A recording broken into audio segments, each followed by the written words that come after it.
Okay बच्चों, good morning. क्या पढ़ने जा रहे हैं बेटा? आज हम पढ़ेंगे रेडियस ऑफ कर्वेचर।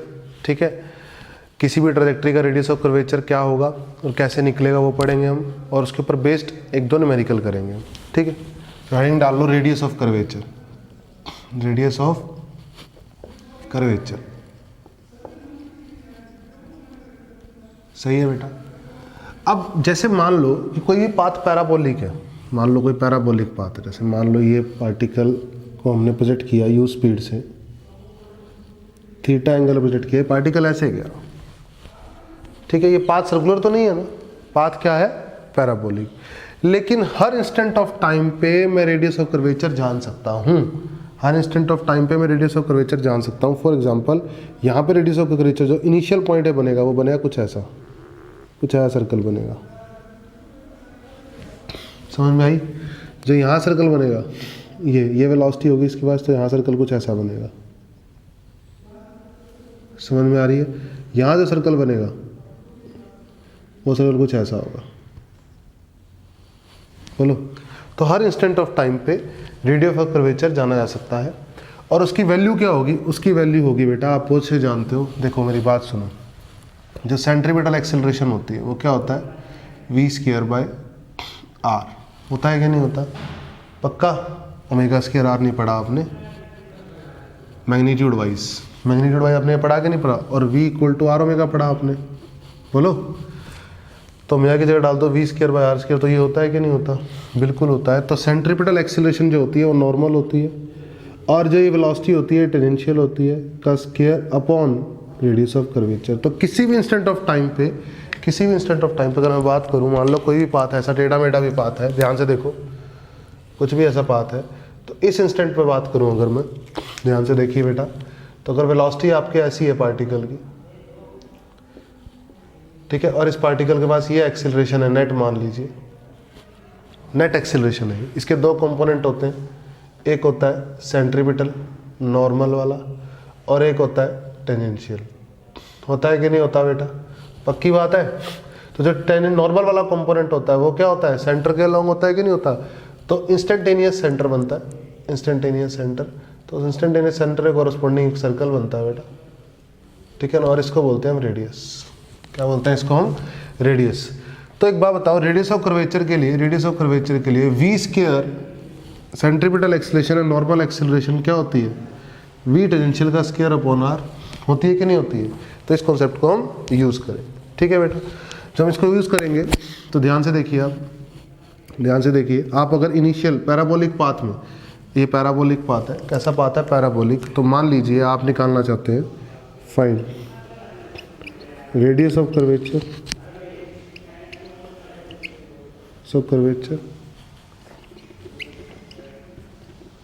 किस इंस्टेंट ऑफ टाइम पे? एट स्टार्टिंग पॉइंट निकालो आप, रेडियस ऑफ कर्वेचर निकाल के बताएंगे आप, ठीक है, एट हाईएस्ट पॉइंट पे निकाल के बताएंगे, और फिर एक निकाल दीजिए when projectile makes θ/2 angle with horizontal. तो बेसिकली 3 क्वेश्चन हो गए ना, θ/2 एंगल विद हॉरिजॉन्टल, और प्रोजेक्ट किससे किया है? पार्टिकल को थीटा से प्रोजेक्ट किया है। पार्टिकल को किससे प्रोजेक्ट किया गया है? थीटा से प्रोजेक्ट किया गया है पार्टिकल को। ठीक है बेटा, तो रेडियस ऑफ कर्वेचर निकालना है। क्या करेंगे आप? अब ध्यान से देखिए, स्टार्टिंग पॉइंट पे बात कर रहे हैं। स्टार्टिंग पॉइंट पे, ये स्टार्टिंग पॉइंट के लिए मैं पहला पार्ट सॉल्व कर रहा हूँ। स्टार्टिंग पॉइंट पे ध्यान से देखेंगे, चीज़ों को गड़बड़ नहीं होनी चाहिए, ठीक है।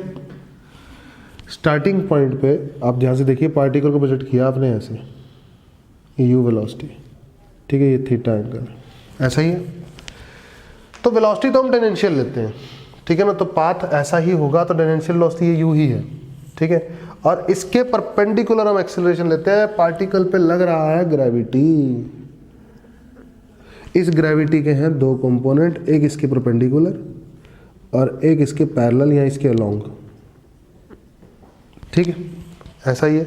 अगर ये एंगल थीटा है तो ये 90 - थीटा है, तो ये कितना है? थीटा है। तो एक बात ध्यान पूर्वक देखो, ये कितना है? जी का कोस थीटा है, और ये कितना है? जी का साइन थीटा है। ठीक है।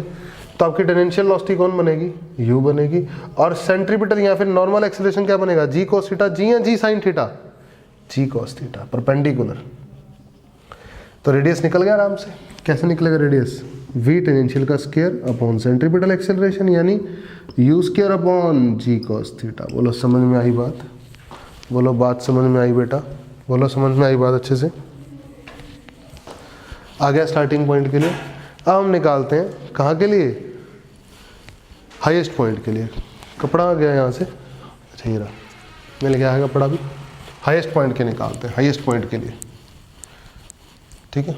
तो इंस्टेंटेनियस जो सेंटर बनेगा वो इसके अलॉन्ग होगा ना, ऐसा कुछ, बोलो सही बात है ना, सेंटर इसके अलॉन्ग होगा, जी cos थीटा वाली लाइन के अलॉन्ग सेंट्रीपिटल है। अच्छा हाईएस्ट पॉइंट पे बात करते हैं, हाईएस्ट पॉइंट पे, चलो हाईएस्ट पॉइंट पे बात करते हैं। तो ये ऐसे आ रहा था, बोलो, तो टेंजेंशियल वेलोसिटी हाईएस्ट पॉइंट पे कैसी है, ऐसे है, और कितनी है, u cos थीटा। अरे तो u cos थीटा रहती है ना, tangential velocity u cos theta है ना बेटा इस बार, और सेंट्रीपिटल एक्सेलरेशन क्या है, ग्रेविटी ही है। तो रेडियस ऑफ कर्वेचर क्या हो जाएगा, जल्दी बोलो, u square cos square theta upon g। बोलो आई बात समझ में। सेकंड पार्ट भी सॉल्व हो गया, बोलो सही बात। थर्ड पार्ट देखो, थर्ड पार्ट देखो बेटा, थर्ड पार्ट कैसे सॉल्व करेंगे वो भी देख लेते हैं। थर्ड पार्ट देखो, जब थीटा बाई 2 एंगल बनेगा, ध्यान से देखो, तो ये ऐसा है, ये प्रोजेक्टाइल है, तो ये एंगल है शुरू में थीटा, और वेलोसिटी कितनी है, u। वेलोसिटी कितनी है बेटा, u, ठीक है। वेलोसिटी कितनी है बेटा, u वेलोसिटी है, सही है। इसको साइलेंट कर लेते हैं, कोई दिक्कत नहीं। और अब यहाँ पर मान लो एंगल कितना हो गया है, थीटा बाई 2, लेकिन यहाँ वेलोसिटी कितनी बन चुकी है बेटा, v। तो टेंजेंशियल वेलोसिटी यहाँ v है, यहाँ u है, पक्का। तो एक बात बताओ, इसका इस डायरेक्शन में कंपोनेंट यानी v का cos थीटा बाई 2 होता है u का cos थीटा ही, क्योंकि एक्स डायरेक्शन में कंपोनेंट बदलता ही नहीं है। तो v कितना आएगा, u का cos theta upon cos theta by 2, ये आएगा v। बोलो सही बात है। अब आ जाओ साथ ही साथ सेंट्रीपिटल एक्सेलरेशन पे, तो ध्यान से देखेंगे जब हम, तो कुछ ऐसा आ गया, ये आ गया आपका v, तो ग्रेविटी तो नीचे लग रहा है, बोलो सही बात है कि नहीं है, सही है।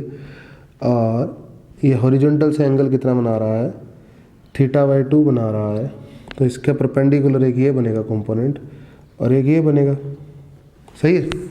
तो इस g का, ये थीटा बाई 2 है, ये 90 माइनस थीटा बाई 2 है, तो ये थीटा बाई 2 होगा, तो ये आएगा g का cos थीटा बाई 2 और ये आएगा g का sin थीटा बाई 2। बोलो, तो सेंट्रीपिटल एक्सेलरेशन बनेगा g का cos थीटा बाई 2, सही है। तो टेंजेंशियल वेलोसिटी आ गई, सेंट्रीपिटल एक्सेलरेशन आ गई, तो रेडियस आ गया v square tangential upon centripetal acceleration. ये v टेंजेंशियल है ना, कितना आएगा, u square cos square theta upon cos square theta by 2, और ये cos थीटा बाई 2 एक और है, तो cos क्यूब थीटा बाई 2, और नीचे g भी आएगा। This is radius of curvature, this is what, radius of curvature. आप एक अच्छी सी चीज़ देखो, आपको एक चीज़ समझ में आएगी, बढ़िया चीज़ समझ में आएगी। देखो ध्यान से देखो, देखो जब फ्लैट सरफेस होता है ना लगभग लगभग, तो रेडियस होता है इनफाइनाइट। क्या होता है, इनफाइनाइट, है ना। तो अब ध्यान से देखो, पैराबोला की शेप देखो कैसी होती है, पैराबोला की शेप होती है ऐसे। तो बताओ यहाँ रेडियस ज़्यादा होना चाहिए कि यहाँ रेडियस ज़्यादा होना चाहिए, यहाँ फ्लैट सरफेस ज़्यादा है और यहाँ क्या है, कम। बोलो बेटा सही बात है। तो रेडियस कहाँ ज़्यादा होना चाहिए, रेडियस ज़्यादा होना चाहिए यहाँ, यहाँ रेडियस क्या होना चाहिए ज़्यादा। देखो रेडियस की वैल्यू यहाँ कितनी थी, u square by g cos theta थी, और यहाँ कितनी थी, u square cos square theta by g थी। एक तो इसमें cos थीटा नीचे, इसमें क्या है, cos थीटा नीचे, पक्का, और इसमें ऊपर।